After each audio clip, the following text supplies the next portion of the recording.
하나님의 말씀을 사랑하는 나그네 교회 교우 여러분, 그리고 그리스도 안의 형제 자매된 교우 여러분, 오늘도 우리가 즐거운 마음으로 하나님의 말씀을 읽어가는데, 오늘부터는 아모스서를 읽습니다. 1장은 원래 어제 읽어야 될 분량입니다. 그런데 어제는 우리가 열왕기하 25장을 마치게 됐죠. 열왕기하 25장과 아모스 1장이 맥주인 성경 읽기표에서 서로 같은 날에 겹쳐 있습니다. 그래서 어제는 열왕기하 25장까지 마치고, 오늘은 이제 그 아모스서로 이제 옮겨오면서 진도표에 따라 이제 아모스 1장과 2장을 같이 보도록 할 것입니다. 먼저 1장의 내용을 살펴볼 것인데요. 아모스 선지자는 이제 요나나 호세아 선지자와 함께 주전 8세기 중엽에 활동했던, 주로 북이스라엘을 대상으로 활동하였던 선지자였습니다. 물론 아모스의 메시지는 남쪽 유다를 가리킨 메시지도 포함하고 있습니다. 그 당시에 북이스라엘의 형편이 어땠느냐? 그 북이스라엘 위쪽에 아수르가 있죠. 우리는 이제 열왕기를 읽으면서 아수르에서 북이스라엘이 멸망한 내용을 쭉 봤습니다. 근데 그 아수르가 아직 강대국이 되기 전이에요.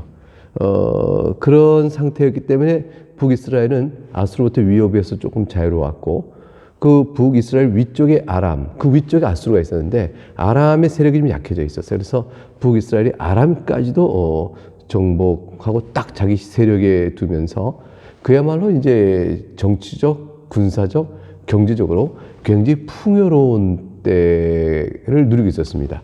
이때 왕이 이제 여로보암 2세입니다. 여로보암 2세 때 다윗 임금 때나 솔로몬 임금 때에 누렸던 치세, 그때 두 때를 비하고는, 다윗과 솔로몬 때를 제외하고는 여로보암 2세 때만큼 북이스라엘 왕국이나 남쪽 유다 통틀어서 강한 나라인 적이 없었습니다. 최고의 번영과 부강을 누리고 있었지만, 그러나 사실 영적으로 그 내면으로 보게 되면 그렇게 타락할 수가 없는 시대였습니다. 돌이킬 수 없을 정도로 부패가 심했던 나라다, 이렇게 볼 수 있습니다. 이때 하나님께서 아모스를 통해서 이제 말씀을 주는 거였죠. 아모스서는 이제 크게 내용상 크게 네 부분으로 나눠집니다. 하나는 이제 1장과 2장, 오늘 이제 우리가 살펴볼 것인데, 8개 나라에 대한 심판. 물론 이 8개 나라는 북이스라엘과 유다를 포함합니다. 그러니까 북이스라엘과 유다의 주변 국가인 6개의 나라들에 대한 심판을 예언한 내용이 되어지고요. 두 번째 구분은 3장부터 6장까지인데, 북이스라엘의 심판이 집중적으로 3장, 6장까지 길게 나오게 되어집니다. 그만큼 아모스 선지의 사역의 초점이 북이스라엘 향하여 주어지겠다는 사실을 알 수가 있죠. 그리고 이제 7장부터 9장 10절까지, 9장이 마지막 장인데 7장부터 9장 10절까지가 남유다나 북이스라엘 모두를 통틀어서 이스라엘 전체를 향한 하나님의 심판의 예언이 있고요. 그리고 마지막 이제 9장 11절부터 15절까지는 그러나 그 심판 후에도 하나님께서 선민을 회복시킬 것이라는 놀라운 은혜의 약속의 말씀이 들어져 있는 형태로 되어 있습니다. 그러면 그 1절부터 내용을 살펴보겠습니다. 1절, 유다 왕 우시아의 시대다. 유다 임금 때는 우시아 왕이 때고요. 이스라엘 왕 요아스의 아들 여로보암의 시대다.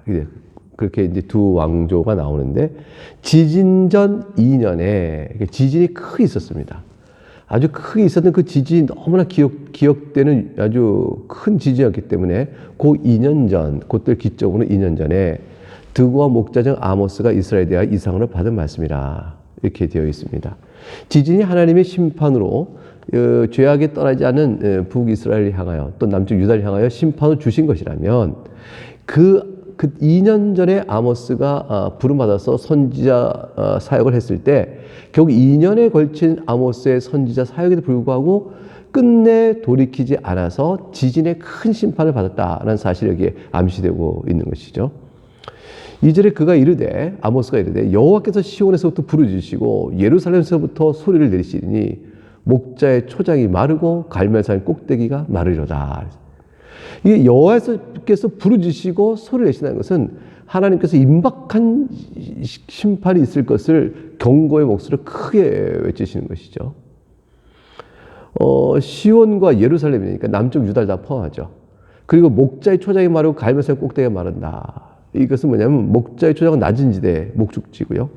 갈멜산의 꼭대기는 올리브나 포도 산업을 해당하는 높은 지대인데 높은 곳이나 낮은 곳이나 할 것 없이 즉 모든 산업의 기관을 다 하나님께서 마르게 할 것이고 또 이것은 한편으로는 북왕국 이스라엘과 남쪽 유다를 통틀어 하는 말입니다. 남쪽 유다는 비교적 평지가 많고 북쪽 이스라엘은 비교적 산지가 많은데 그쪽을 다 통틀어서 말한 거니까 온 이스라엘이 다 마르고 마를 것이다. 모든 산업기업이 무너지고 하나님 심판은 있을 것이다 하는 경고의 말씀을 1조가 2절에 줍니다. 그러니까 아모스서 전체에 대한 일종의 서론이에요. 아모스 전체에 대한 서론. 그래서 아모스서가 회개치 않는 북이스라엘과 남쪽 유다를 향한 심판의 메시지임을 암시해 줍니다.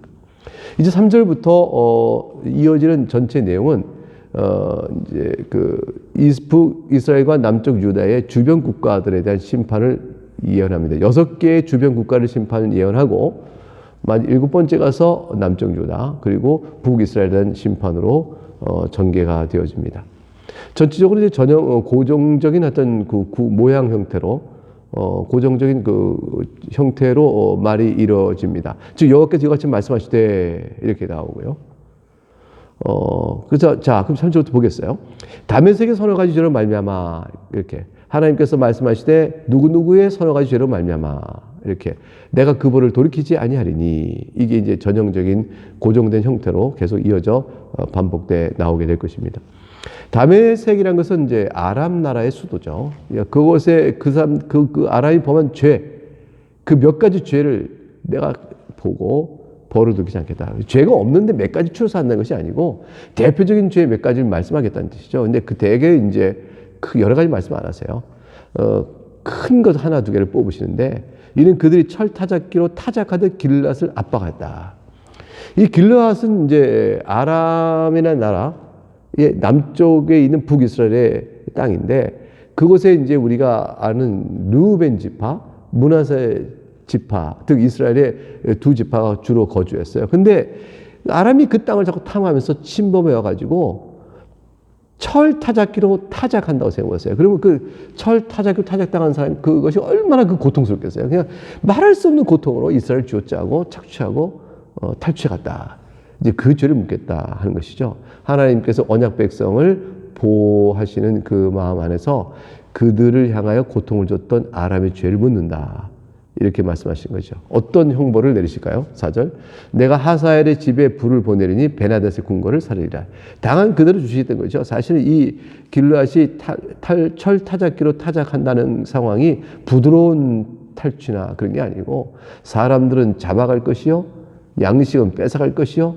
땅은 빼앗을 것이요. 내쫓을 것이요. 이렇게 되니까 그런 것은 악행에 대하여 4절에 하사엘의 집에 불을 보낸다. 하나의 불을 보낸다는 것은 심판의 선언이죠. 완전한 멸절의 심판을 선언한 겁니다. 베나닷의 궁궐을 살리라 했어요. 베나닷은 이제 하사엘은 베나닷 뒤를 이은 아람 왕인데 결국 베나닷 지은 궁궐도 살아버리고 하사엘이 그 뒤를 이어 왕이 됐으나 하나님의 멸망을 내리시겠다. 이 불사른다는 말이 계속 나옵니다. 하나님의 심판을 선언하는 상징적 표현이에요. 5절에 내가 다메섹의 빗장을 꺾으며 이 다메섹의 성문인데 다메섹 굳고지게 성문의 문빗장을 꺾어버리니까 성이 무너진다는 뜻이죠. 아웬 골짜기에서 그 주민을 끊으며 벤 에덴에서 규 잡은 자를 끊으리니 규 잡은 자는 왕권 잡은 자잖아요. 그러니까 주민들 끊고 벤 에덴에서 왕권 잡은 자를 끊어버리니 아람 백성이 사로잡혀 기르에 이르리라. 기르는 땅으로 이들이 끌려갈 것이라 했는데 과연 후에 아수르가 큰 세력으로 일어나서 아람을 침공합니다. 그래가지고 디글라 빌레셀이 아수르 와서 다메섹을 점령해버려요.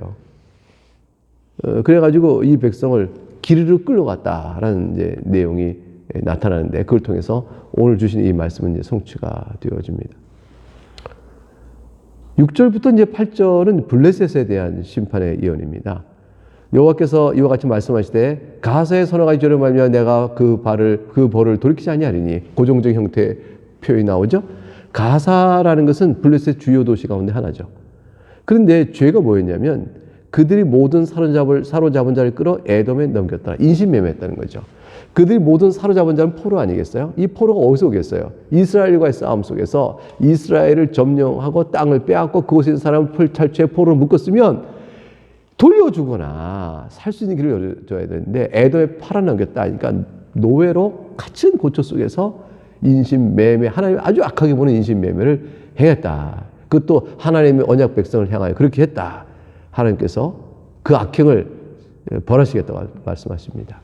똑같이 7절에 가사성에 불을 보내겠다. 하나님 심판을 뜻하는 거고요. 그 궁궐을 살아버리라. 실제적으로 이제 전쟁이 나면 불로 태워지는 일이 있겠죠. 근데 거기서 불을 보내리라. 궁궐을 살리라. 이렇게 말씀하므로 하나님의 심판적인 상징이면서 실제적으로 전쟁의 화를 입을 것을 또 말씀합니다.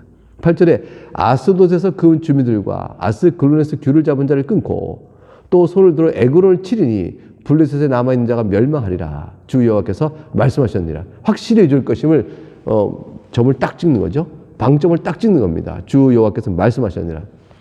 아스돗과 에그론은 블레셋의 종교 중심지예요. 그리고 이제 아스글론은 상업 중심입니다. 그러니까 종교, 상업 중심, 정치 중심 할 것 없이 그 블레셋 전체를 다 멸하겠다는데 어떤 형벌로 이걸 치시겠다는 구체적인 내용이 표현이 없죠. 이게 무서운 거예요. 하나님께서 어떻게 저들을 칠 것인가. 바짝 침이 마르고 긴장하게 되는 말씀을 듣고 있는 겁니다. 이제 9절부터 10절 가게 되면 두로에 대한 심판이 나옵니다. 여호와께서 말씀하시되 두로의 서너 가지 죄로 말미암아 내가 그 벌을 돌이키지 아니하리니 전형적인 고정적 표현. 그들이 그 형제의 계약을 기억하지 아니하고 모든 사로잡은 자를 에돔에 넘겼습니다. 이 두로의 죄도 앞에서 어떤 이제 블레셋과 마찬가지로 이 에돔에다가 사람을 팔아 넘기는 두로도 똑같이 그래버렸던 거죠. 누구를 팔아요? 하나님 언약 백성 이스라엘을 갖다 잡아버린 에돔에 팔아버린 겁니다. 형제의 계약을 기억하지 않았다. 이 두로를 잘 생각해 보면 우리 열왕기를 읽으면서 여러분 기억났을 거예요. 다윗 시대 때 궁전 짓는 것을 사무엘도 우리가 다 봤죠. 거기서 사무엘 하에서부터 열왕기가 이어진 과정을 보면 다윗 시대 때 궁전 지을 때 그 기술자를 두로 왕이 보냅니다. 솔로몬 성전 지을 때도 두로 왕과 또 협력을 얻어서 기술자를 보내고 또 솔로몬은 그에게 또 대가도 주고 그렇게 아주 절친한 관계로 협력 관계를 잘 이어왔습니다. 그리고 서로 해치지 말고 서로 이웃을 번영하자 이렇게 이제 계약을 국가 간에 이제 맺은 것이죠. 그런데 이들이 배반하는 거죠. 배반하고 가만히 보니까 북왕국 이스라엘과 유다가 약해지고 세력이 약해지면 그 틈을 타서 두로가 자기 세력과 경제 이익을 위해서 확장하면서 아니 다윗과 솔로몬 같으면 건들 수가 없고 하나님 함께 하신 건강한 나라니까 두로가 협력 관계를 맺다가 이게 이제 우상숭배로 하나님의 심판으로 자꾸 나라가 쇠해지니까 두로가 얕보고 우습게 보고 평화 계약을 깨버리고 이스라엘 침공하에 잡으면 에돔에 팔아넘기는 그런 악한 일을 해버린 것이죠. 그래서 두로는 북왕국 이스라엘이 아수르에 망할 때도 좋아했고 남유다가 바벨론에서 멸망할 때 손뼉치고 좋아했다 이렇게 돼 있어요. 왜냐하면 이제 예루살렘이 망해버렸으니까 이 동네의 무역의 중심지로서의 흥은 경제적인 흥은 우리가 다 누리겠구나 이런 식의 태도였던 것이죠. 10절에 하나님께 심판을 말합니다. 두로의 성에 불을 내리겠다. 그 공무들을 사르겠다. 똑같은 표현으로 하나님께 심판을 선언하셨습니다. 이제 에돔이라는 나라는 어떤 나라일까? 11절부터 12절에 에돔에 대한 심판을 하나님이 말씀하십니다. 11절에 여호와께서 이와 같이 말씀하시되 에돔의 서너 가지 죄로 말미암아 내가 그 벌을 돌이키지 아니하리니 이는 그가 칼로 그의 형제를 쫓아가며 긍휼을 버리며 항상 맹렬히 화를 내며 분을 끝없이 품었습니다. 그랬어요. 에돔은 야곱의 형인 에서의 후손입니다. 그러니까 사실은 야곱의 후손인 이스라엘과 야곱의 형인 에서의 후손인 에돔은 사실 형제 관계죠. 그런데 적대적 관계로 얼마나 에돔이 이스라엘을 시기하고 저주하는지 몰라요. 왜? 그 출애굽 이제 이스라엘이 노예로 있다가 자기들은 이제 자유롭게 살고 있었죠. 근데 이스라엘이 노예로 있다가 애굽에 출애굽한다. 하나님의 능력으로 도우시고 출애굽해서 오니까 에돔이 이제 시기가 나고 질투가 나고 미운 거죠. 그래서 이제 이 이스라엘이 광야를 거쳐서 가나안 땅에 들어가려고 할 때 에돔이 차지한 나라를 통과해 가면 더 빨리 갈 수 있는 거예요. 그러니까 말을 합니다. 우리가 절대 절대로 에돔의 땅에 좌우를 돌아보지 않고 그냥 가나안 땅으로 목표를 갈 테니 길만 열어다오 라고 말하자 에돔이 그걸 단칼에 거절해 버립니다. 그래서 에돔이 있는 땅을 못 가고 멀리 돌아서 가야 했던 고난이 있는데 하나님께서 그때 에돔의 죄를 말씀하시죠. 이스라엘이 다윗 때 솔로몬 때 강해지니까 에돔이 이제 쿡 눌리죠. 쿡 눌려서 에돔은 이스라엘에 복속돼서 있었어요. 이게 에돔은 막 치받고 싶은 거죠. 그래서 이스라엘이 약해지면 틈만 나면 침공하고 약탈하고 공격하고 그랬습니다. 그래서 그들은 아까 봤던 것처럼 블레셋이나 이게 두로가 이스라엘 백성을 붙잡아 팔면 그걸 받아 인신매매로 사가지고 노예로 부리고 그런 악행을 했던 겁니다. 그래서 그 형제를 쫓아가며 그거를 버리면 맹렬히 화를 내면 분을 끝없이 품었다. 이렇게 말씀하고 있는 겁니다. 하나님께서 심판하시죠. 12절에 내가 대만에 불을 보내리니 보스라의 궁궐들을 살릴 것이라. 이렇게 말씀하심으로 심판을 선언했습니다.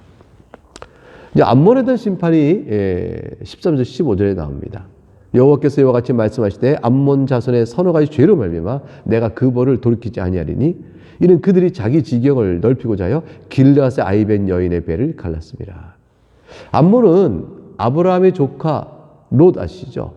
롯이 작은 딸과 근친상간하여 얻은 아들을 통해서 이루어진 민족입니다. 길르앗의 아이벤 여인의 배를 갈랐다라는 것은 암몬이 이스라엘과 끊임없는 이제 영토 분쟁, 서로 땅을 물어뜯고 하면서 이스라엘 백성을 얼마나 잔인하게 공격했는가를 보여준 겁니다. 마치 임신한 여인의 배를 가르듯 이스라엘을 고통스럽게 했다는 비유적 표현도 되지만 실제로 침탈했을 때 아주 잔인하게 땅을 빼앗고자 하여 임신한 여인이 있어도 그 배마저 실제로 갈라버릴 만큼 잔인하게 이스라엘을 괴롭혔다는 걸 보여주고 있습니다. 하나님 심판이 어떻게 주어질까요? 14절 내가 라빠성에 불을 놓아 그 궁궐들을 사르되 전쟁의 날에 외침과 회오리 바람의 날에 폭풍으로 할 것이며 15절 그들의 왕은 그 지도자들과 함께 사로잡혀 가리라 여호와께서 말씀하셨느니라. 결국 이렇게 해서 암몬도 사실 다 멸망하게 되어집니다. 하나님께서는 이스라엘 백성을 사랑하시고 그 언약 가운데 있으면서 그들이 지방족 주변의 나라를 다 제압하고 항상 이 땅에서 큰 나라로 있도록 하지 아니하시고 이스라엘 백성이 죄를 범할 때 그들 징계하도록 주변 국가를 사용하고 하셨습니다. 이런 삶의 구조, 국가 간의 구조, 이런 구조 안에 땅을 차지하고 또 많은 걸 가지려고 하고 전쟁하는 이런 이 죄악된 양상 안에서 하나님은 언약 백성을 보호하 지키시되 저들이 주 앞에 나와 온전히 쓰면 하나님이 그들의 방패가 되어 보호해 주시고 그들이 악을 행하면 이 주변 국가의 관계의 정치적 여러 관계를 고려하셔서 결국 이들을 징계하시는 매를 때리십니다. 그러나 그들이 징계의 도구로 쓰인다 할지라도 저들이 행한 악행들을 하나님께서 그냥 두지 않고 심판하시는 것이죠. 하나님은 모든 이방들의 마저도 하나님께서 온 세상이 다 하나님 만드신 나라니까 하나님께서 이들 주변 국가의 악행들을 그냥 두지 아니하시고 저들을 또한 심판하시는 내용을 오늘 선언해주고 있는 겁니다. 이런 선언은 아모스는 우리에게 뭘 가르쳐줄까요? 하나님께서는 하나님의 언약 백성이건 이방 민족이건 하나님이 보실 때의 그 뜻과 거룩하심과 우리가 마땅히 해야 될 그 선에 어긋난 자들은 반드시 심판하신다. 그들이 그때그때 어떻게 되어지든 실제로 하나님께서 이스라엘을 징계하기 위하여 사용하는 이방 민족이라 할지라도 그들의 악행은 하나님께서 심판하신다. 그걸 보여주고 있는 겁니다. 모든 인류는 죄 아래에 있는 인류는 마지막 날에 하나님의 공의한 심판을 받을 것입니다. 예수 그리스도 안에 있는 주의 백성만이 우리 죄를 대신하여 죽으신 그리스도로 말미암아 사할 길을 찾게 되는 것이겠죠. 네, 오늘은 여기까지 보겠습니다. 감사합니다.